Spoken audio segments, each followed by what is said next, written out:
Двама млади творци редят необичайна фотоизложба в Добричката художествена галерия, която ще видим през декември. Те търсят и успешно намират пулсациите на популярни в близкото минало, но изоставени сгради в Добрич. Озаглавили са я "Изгубения град". Идеята за проекта е на Анна Александра Богдева, която застава пред камерата на фотографа Ерджан Бекир. Идеята възникна поне при мене преди около половин година във връзка с това, че по-трайно желал да живея в Добрич и забелязах много интересна страна на градското пространство тук.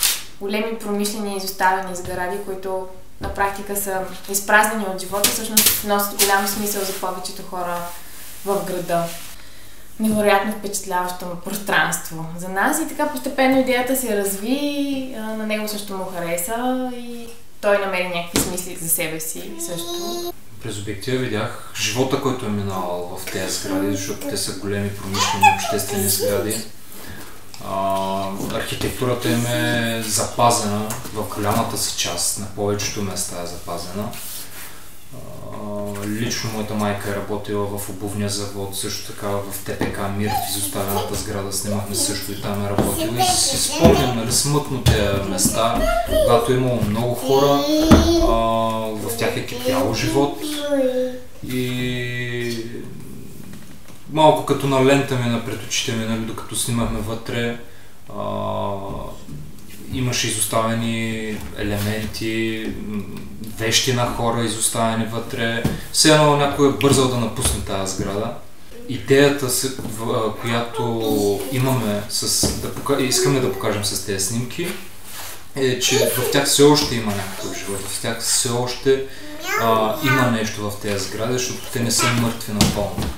Искахме да покажем контраста между в самите фотографии, нали, аз присъствам като изображение, като модел.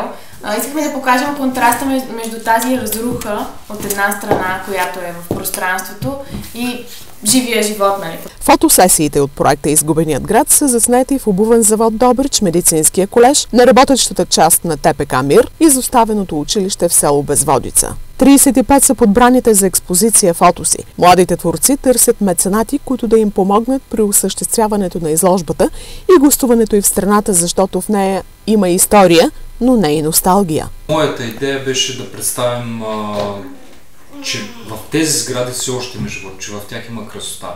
Не са напълно разрушени. Все още имаме възможност да ги запечатаме като част от историята на града. А и не само част от историята изобщо на България, защото това е наистина част от прехода, но не това е главната ни цел.